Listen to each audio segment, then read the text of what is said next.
Chill, I just noticed I was on mute.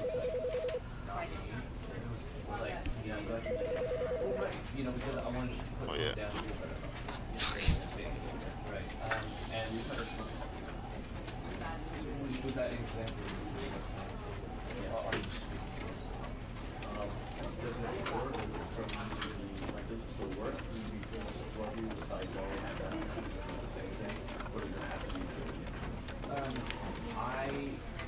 You know what? Even if you were going to be sarcastic and ironic, I think you should still act as though it was personal in order to leave. It never ends, it never ends. This is the story of a man named Stanley. Stanley worked for a company in a big building where he was employee number 427. Employee number 427's job was simple. He sat at his desk in room 427 and he pushed buttons on a keyboard. Orders came to him through a monitor on his desk, telling him what buttons to push, how long to push them, and in what order. This is what employee 427 did every day of every month of every year. And although others might have considered it soul-whipping, Stanley relished every moment that the orders came in, as though he had been made exactly for this job. And Stanley was happy. And then one day, something very peculiar happened. Something that would forever change Stanley. Something he would never quite forget. He had been at his desk for nearly an hour when he realized that not one single order had arrived on the monitor for him to follow. No one had showed up to give him instructions, call a meeting, or even say hi. Never in all his years at the company had this happened, this complete isolation. Something was very clearly wrong. Shocked, frozen solid, Stanley found himself unable to move for the longest time. But as he came to his wits and regained his senses, he got up from his desk and stepped out of his office.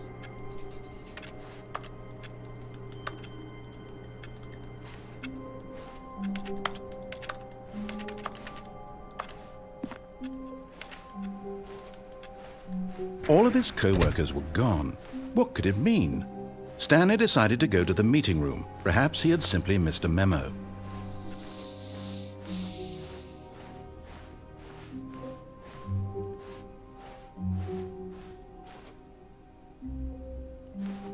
Oh, good. You notice my sign. Yes, I have something very exciting to show you. This game, yo, I swear to God.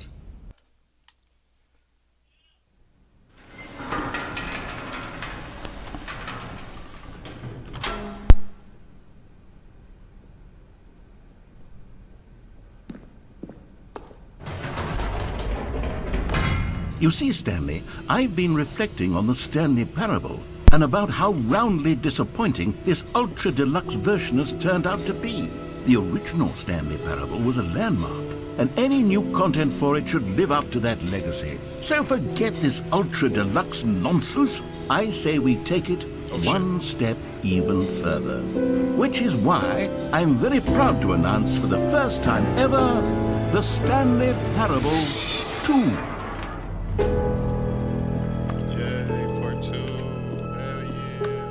Yes, you see, isn't this far superior to a measly re-release with a few minor additions? Think of all the new territory we'll cover with a fully fledged sequel. An entirely new experience, built from the ground up. Why, there are so many possibilities. It could go in so many different directions. This is what fans have truly been asking for.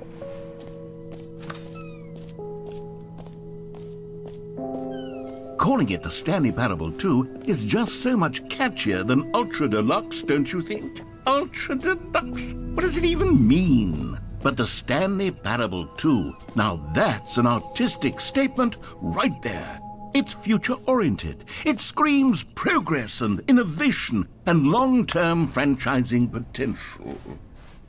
Now, to be clear, I haven't quite nailed down what exactly the Stanley Parable 2 is going to be, but let's take a look at some of the features I've been developing for it. I figure that if I can loosely organize a handful of interesting concepts, that surely the game will sort of naturally spring up around them. Here we are. Go on, try out some of the new features.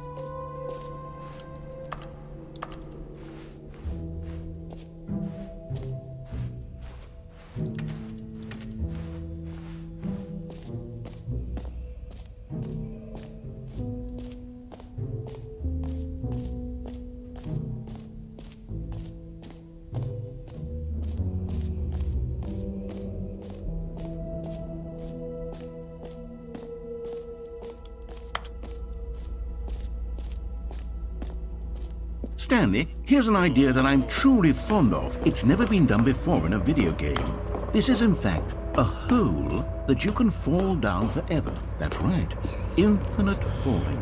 You can fall until the end of time if you like. A stunning leap forward for video games as a medium. Of course I'm gonna fall in this shit. You see, isn't it wonderful? One of my more ingenious concoctions, if I do say so. Now then, since you've gotten to see the infinite hole, you can press the teleport button to pop back up to the top and we can continue. Great! Now, I'm very excited to show you even more of my ideas for the sequel. One more time.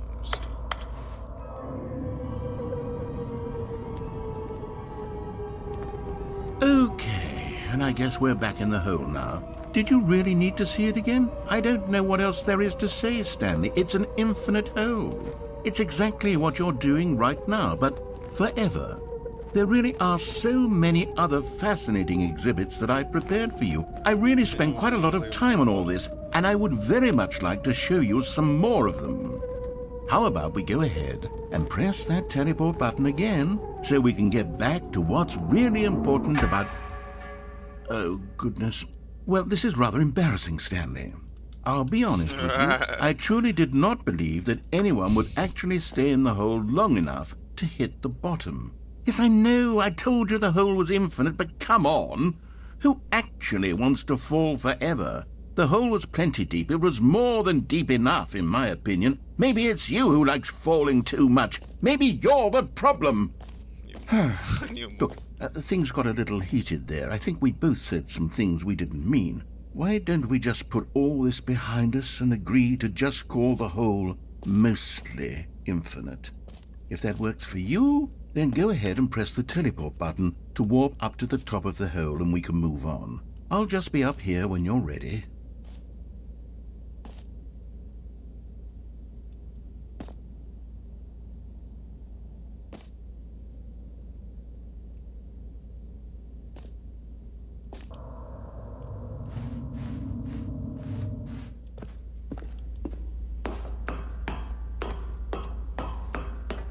See what else we got.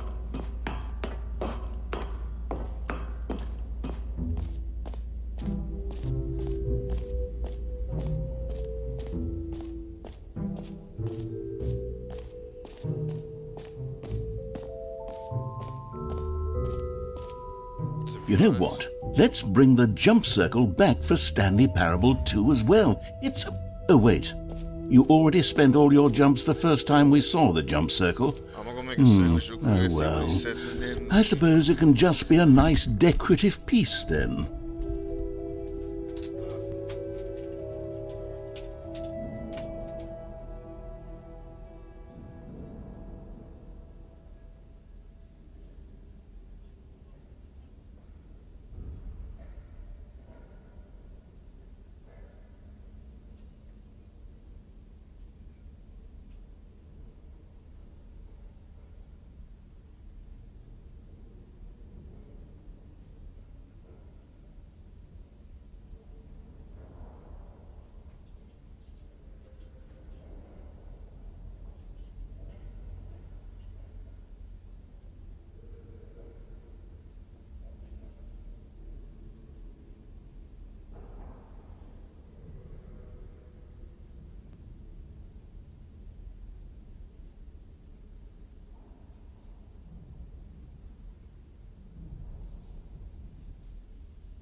Bobby Trice, roll man, roll buzz, buzz, buzz, buzz.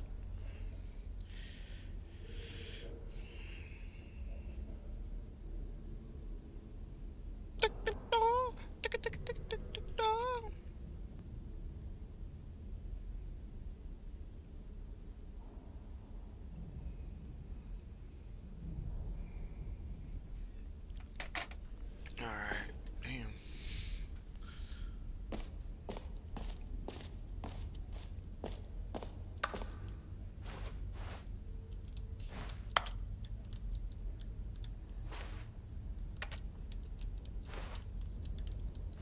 I got no jumps.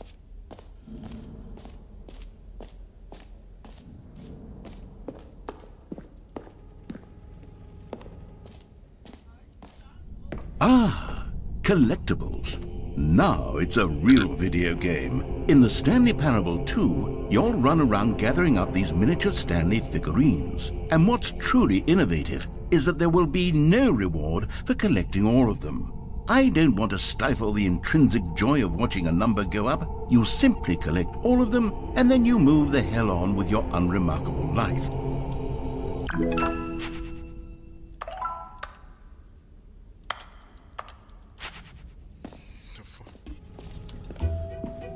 God, it really is the worst when you collect everything in a video game and then they give you a big fancy reward for it. Absolutely tragic.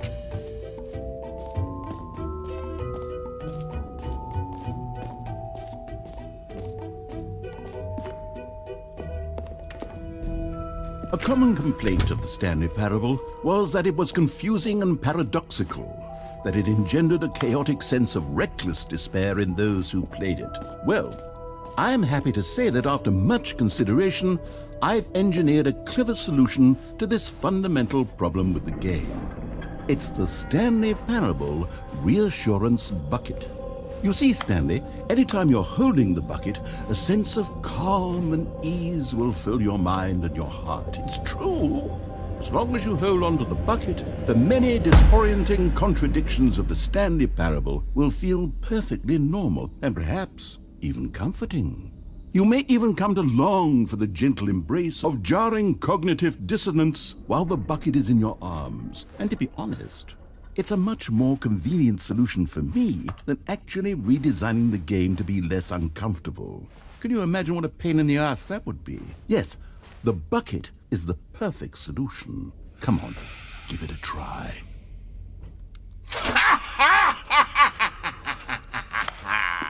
Can you feel it? The glow of comfort, even in the face of crushing despair, must already be sweeping through your body. And in fact, can I say that I do believe the bucket lends you an air of charisma as well? I think that just holding it has made you the slightest bit more attractive as a person. The benefits of the bucket seem to go on and on, don't they? All this and more await you in the Stanley Parable 2.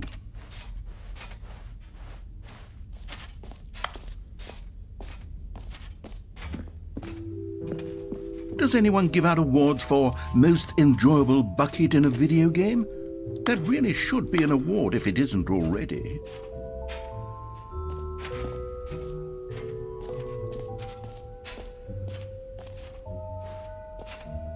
Okay, I'll be honest, I haven't yet decided on this one. I think that in the new version, the office could use a bit of decoration, like balloons. But I'm undecided on Get Well Someday and Happy 12th Birthday. Which would you go with? Get well someday. Happy 12th birthday, Fuck. You know, sometimes when you solicit another person's opinion, it makes you realize that you knew which one you actually really wanted all along. Get Well Someday it is. Or actually, maybe I should have gone with... No, I've made my decision, we're moving on.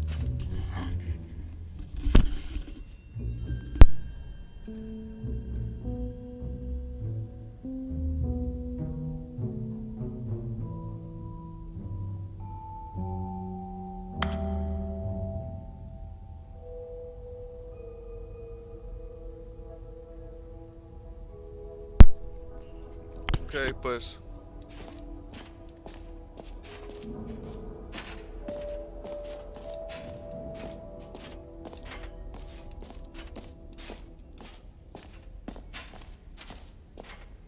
It just works for any achievement. Now here's something special. You remember that broken test achievement that got left in the game on accident? Well, I'm developing a technology to simply give you the achievement.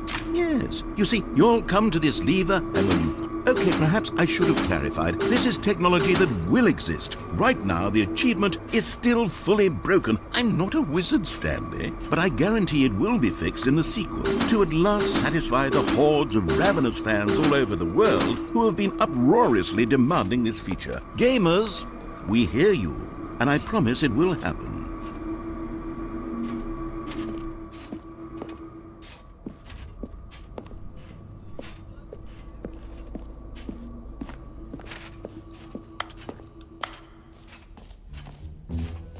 What else? What other exhibits haven't we seen yet?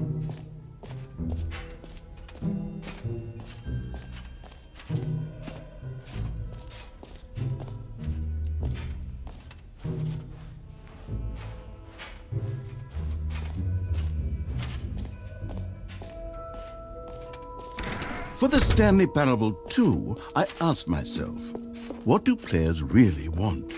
And of course, the first and most obvious answer is that they want to be individually recognized and Sorry, I should have clarified. Right now, the button only says the name Jim. But of course, in the final game, this button will say your name, whatever name that is. Here, let's have you role-play as Jim to really simulate the full experience of this feature. Just play along. I promise you'll love it. Okay, here we go. Let's take a deep breath, clear your mind, forget whoever you are, and simply become a person named Jim. I want you to imagine yourself living as Jim.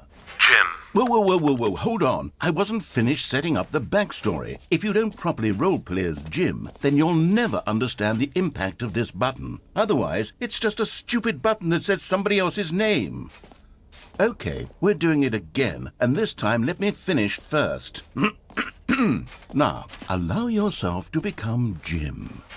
Imagine yourself driving to work as Jim, playing frisbee on the weekends as Jim, staying up all night for a popcorn and horror movie sleepover as Jim, developing a crippling substance addiction as Jim, rediscovering yourself through fringe religious groups as Jim, and finally dying a slow death at an old age surrounded by members of your cult as Jim.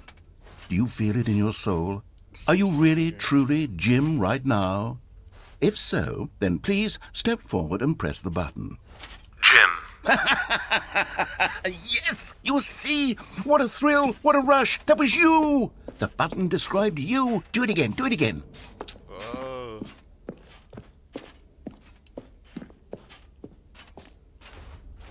Jim. It hits even harder the second time. If this were the only new feature in the Stanley Parable 2, it would still be worth the money. Let's take a break from the Jim button. I'm too emotionally drained from all of this personal validation.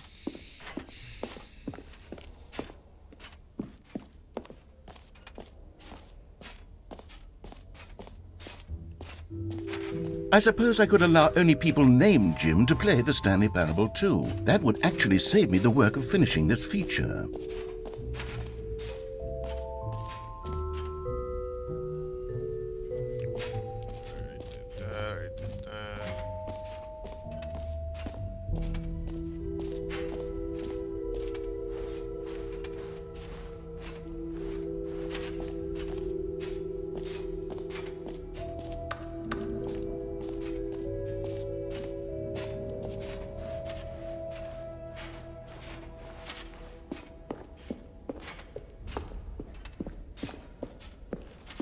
All right, have you seen everything you wanted to? Ready to move on now?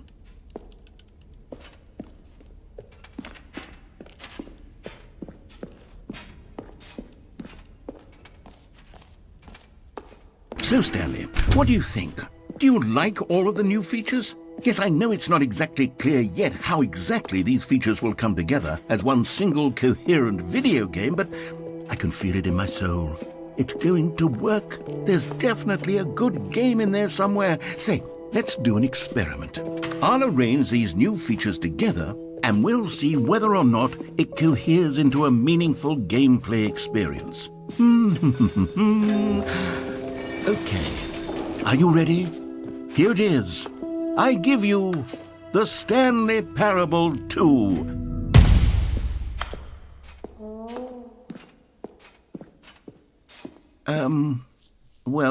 I mean, there's potential here, right? It's sort of... Okay, never mind. Hold on, let me do a different arrangement. Okay, yes, this is much better. I feel good about this. Here we go. Version 2. Who am I kidding, Stanley? This isn't a coherent video game at all. It's a lot of gags. And I do very much enjoy creating gags, but they don't add up to anything. I wanted more than anything to create a sequel that would capture all the magic of the first game. I wanted fans to love it. No matter how good these gags are, they won't stand on their own. They would need the structure and the gameplay of the original. Wait, maybe that's it. I can take the original Stanley Parable and simply, well, insert a few of my new features into it. Tastefully, of course. With respect. With care for the vision and integrity of the original game. Would it possibly work? I suppose it could. But it would need a really, really tremendous title screen. A title screen that says with bold and uncompromising conviction, "This is the Stanley Parable 2. Let me see if I can whip something up. All right, perfect. Go ahead. Take a look. What the fuck?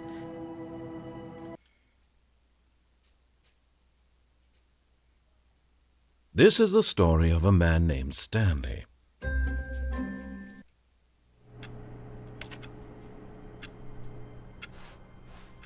All of his co-workers were gone. What could it mean?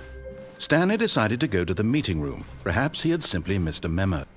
Stanley felt the bucket calling to him, begging him to pick it up. Why was he not doing it? Oh shit! It's not showing the new content no more. Where's the new bucket at? Oh shit, that's cool.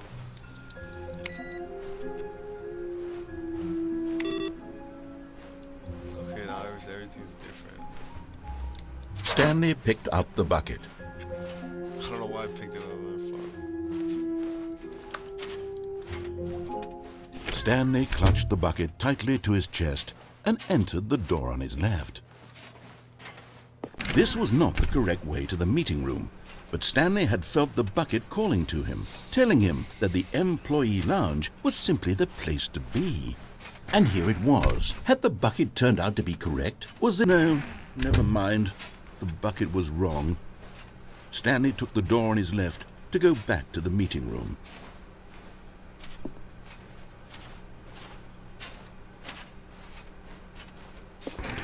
No, said the bucket.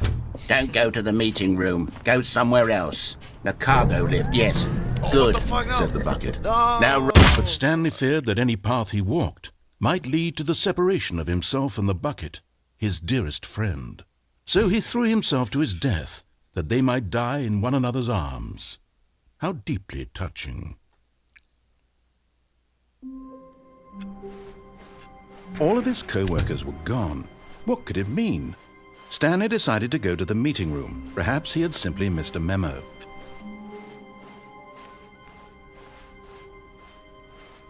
When Stanley came to a set of 2 open doors, he entered the door on his left.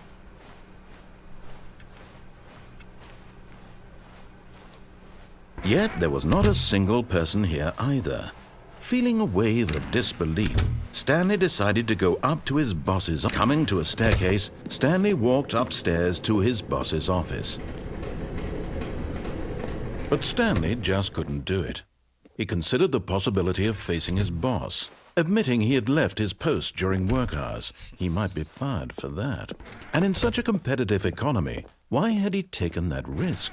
All because he believed everyone had vanished? His boss would think he was crazy. And then something occurred to Stanley. Maybe He thought to himself, maybe I am crazy. All of my co-workers blinking mysteriously out of existence in a single moment for no reason at all. None of it made any logical sense. And as Stanley pondered this, he began to make other strange observations. For example, why couldn't he see his feet when he looked down? Why did doors close automatically behind him wherever he went? And for that matter, these rooms were starting to look pretty familiar. Were they simply repeating? No, Stanley said to himself, this is all too strange. This can't be real. And at last, he came to the conclusion that had been on the tip of his tongue. He just hadn't found the words for it. I'm dreaming, he yelled. This is all a dream. Oh, what a relief Stanley felt to have finally found an answer, an explanation. His co-workers weren't actually gone. He wasn't going to lose his job. He wasn't crazy after all. And he thought to himself, I suppose I'll wake up soon. I'll have to go back to my boring real-life job pushing buttons. I may as well enjoy this while I'm still lucid. So he imagined himself flying and began to gently float above the ground. Then he imagined himself soaring through space on a magical starfield, and it too appeared. It was so much fun, and Stanley marveled that he had still not woken up. How was he remaining so lucid? And then perhaps the strangest question of them all entered Stanley's head. One he was amazed he hadn't asked himself sooner. Why is there a voice in my head dictating everything that I'm doing and thinking? Now the voice was describing itself being considered by Stanley, who found it particularly strange. I'm dreaming about a voice describing me, thinking about how it's describing my thoughts, he thought. And while he thought it all very odd and wondered if this voice spoke to all people in their dreams, the truth was that, of course, this was not a dream. How could it be? Was Stanley simply deceiving himself, believing that if he's asleep, he doesn't have to take responsibility for himself? Stanley is as awake right now as he's ever been in his life. Now, hearing the voice speak these words was quite a shock to Stanley. After all, he knew for certain, beyond a doubt, that this was in fact a dream. Did the voice not see him float and make the magical stars just a moment ago? How else would the voice explain all that? This voice was a part of himself too. Surely, if he could just... He would prove it. He would prove that he was in control, that this was a dream. So he closed his eyes gently, and he invited himself to wake up. He felt the cool weight of the blanket on his skin, the press of the mattress on his back, the fresh air of a world outside this one. Let me wake up, he thought to himself. I'm through with this dream. I wish it to be over. Let me go back to my job. Let me continue pushing the buttons. Please, it's all I want. I want my apartment and my wife and my job. All I want is my life exactly the way it's always been. My life is normal. I am normal. Everything will be fine. I am